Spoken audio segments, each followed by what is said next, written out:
Imagine hearing it before you ever see it. The low, measured crash of boots on stone, the iron clink of armor, the hard rhythm of men who do not break stride. On a Roman road, that sound meant more than an army was coming. It meant the rules of the world were about to change. For the people who lived under Rome, the legions were not just soldiers. They were power made visible. They were order, conquest, fear, and discipline wrapped into one machine so effective that even Rome itself sometimes struggled to control it. And behind the polished image of shields, banners, and victory parades was a far darker truth. The Roman legions were built on pain, obedience, punishment, and a level of military discipline so severe that modern readers often struggle to believe it was real. Long before Rome became the center of an empire, it was a fragile city surrounded by enemies and uncertainty. In its earliest years, Rome did not have a professional army. It relied on farmers, property owners, and local men who were called up when danger appeared. These were not career soldiers. They were citizens with plows, fields, and families, men expected to leave their work, fight when needed, and then go home again.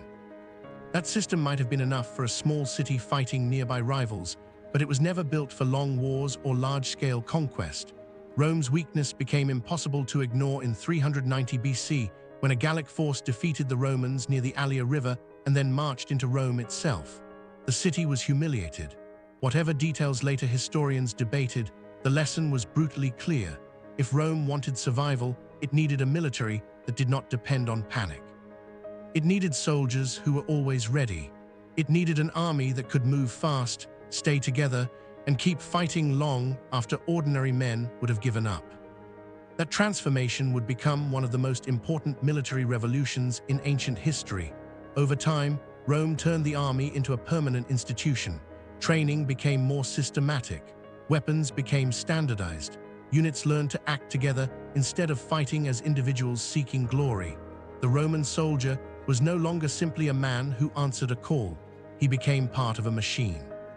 And once Rome began expanding across Italy and beyond, the legions became the backbone of that expansion. In time, they would march across Europe, North Africa, and the Near East, carrying Roman authority into places that had never seen anything like them. The empire that followed did not rise because Rome had the largest population or the richest land. It rose because Rome built one of the most disciplined military systems the ancient world had ever seen. A Roman recruit entered a world with almost no softness in it. Training was relentless. Soldiers practiced with wooden weapons that were deliberately heavier than the real ones so that real combat equipment would feel easier by comparison. They drilled constantly, learning how to thrust, block, hold formation, and keep moving even when exhausted. They marched as well, and the marches were punishing. A legionary was expected to cover long distances in a limited time, while carrying a load that often reached around 30 to 36 kilograms. That load could include weapons, rations, tools, cooking gear, a spade for digging camp defenses, and personal items.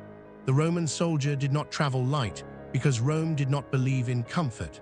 It believed in readiness. If the army had to cross rough ground, bad weather, and endless miles, then the soldier had to endure all of it without falling apart.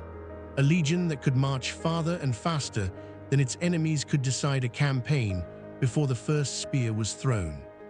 That endurance was not accidental. Rome understood that war is not only about fighting skill, it is about who can keep going after everyone else is tired. A Roman force arriving at battle in disciplined condition had an advantage before combat even began. While opponents struggled to recover from the march, Roman soldiers could dig camps, build defenses, and prepare for whatever came next. The camp itself became part of the weapon. Every night, wherever the army stopped, the legion built a fortified position with ditches, walls, and order. Rome turned routine into survival. The army could move like a blade and then settle like a fortress. But training and stamina were only part of the story. The true terror of the Roman legions came from discipline. Roman military life was ruled by obedience, and obedience was enforced with a severity that could become shocking even by ancient standards. Centurions, the officers who commanded the smaller units, were the face of that discipline. They were often harsh, direct, and feared by their own men. They carried staffs made of vinewood, symbols of authority that could also be used to strike soldiers who disobeyed orders or failed in their duties. In Roman camps, punishment was not rare. It was built into the system. A soldier who slept on guard, abandoned his post, or endangered others could face brutal consequences. The purpose was simple: fear would keep the line intact. If a legion panicked, everyone could die. So the army trained its men to associate hesitation with punishment and obedience with survival. One of the most infamous aspects of Roman military discipline was decimation, a punishment reserved for catastrophic failure. If a unit mutinied, fled, or disgraced itself in a serious way, the men could be divided into groups and forced to draw lots. 1 out of every 10 might be selected for execution by his own comrades. The message was terrifyingly clear. In Rome, a soldier did not belong only to himself. He belonged to the unit, and the failure of the unit could destroy any one of them. Decimation was rare, but the fact that it existed tells you everything about Roman military culture. This was not an army built on encouragement. It was an army built on fear of disgrace, fear of punishment, and fear of letting the man beside you die because you broke formation. That same harsh logic also explains why the Roman legions became so feared in battle.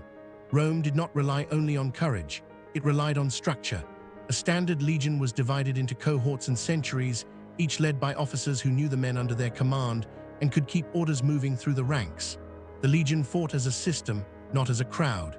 Before the main clash, Roman soldiers might use artillery or fire volleys of heavy javelins called pila.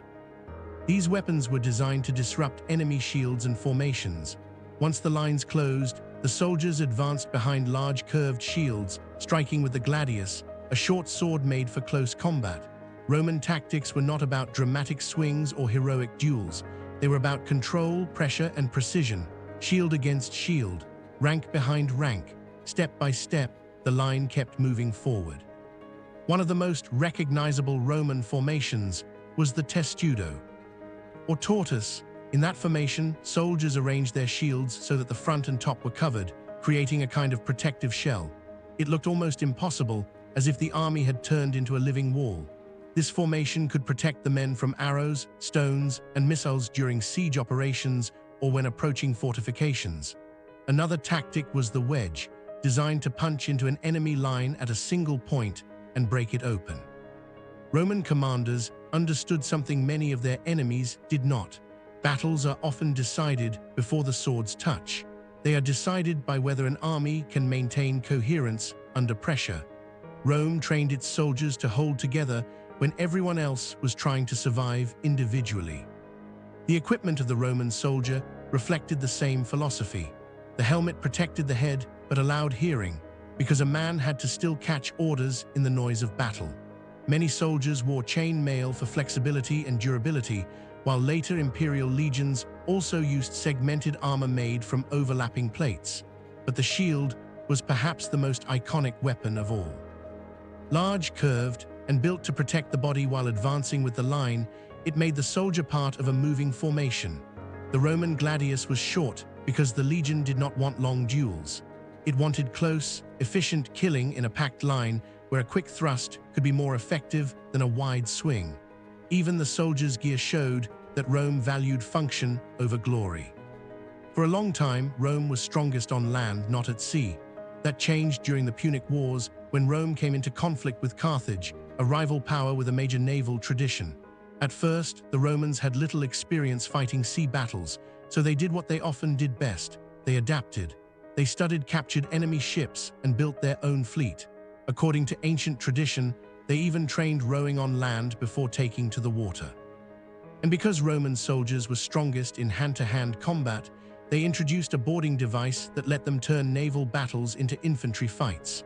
Once an enemy ship was close enough, the bridge could be dropped, locking the vessels together and allowing Roman troops to cross and fight as if they were on dry ground. It was a perfect example of Roman military thinking. If the battlefield was not favorable, Rome would reshape it. This ability to adapt helped Rome survive one of its greatest early struggles, but it also revealed a deeper truth about the legions. They were not just a military force. They were a tool that Roman leaders could use to build personal power. No one understood this better than Julius Caesar. During his campaigns in Gaul, Caesar used the legions not only to conquer territory, but also to strengthen his political position at home. His wars in Gaul were massive, brutal, and transformative. Ancient accounts describe enormous numbers of people affected by the conflict, though historians treat many of Caesar's figures with caution because they come from his own writings. What cannot be denied is the scale of destruction. Tribes were defeated one after another.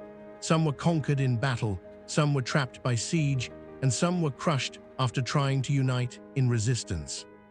The final major struggle came at Alesia in 52 BC, where Caesar's legions surrounded the fortified settlement and built extensive lines of defense to trap the defenders while also protecting themselves from outside rescue forces.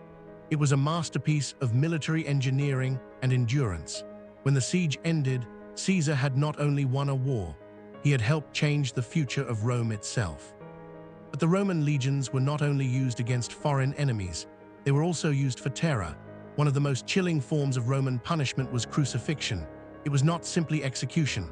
It was a public warning, a message written in suffering and made visible to everyone. The victim's humiliation was part of the point. Rome used crucifixion against rebels, slaves, and anyone seen as a threat to order. The most famous example came after the revolt led by Spartacus. When that uprising was finally crushed, Roman authorities reportedly crucified thousands of captured rebels along a major road leading into Rome. Whether every ancient figure is exact or not, the message is unmistakable. Defy Rome and everyone will see what happens. This was power not only used to kill, but to intimidate. The Roman state wanted obedience, and it was willing to make fear public to get it. As Rome shifted from republic to empire, the army's role changed again.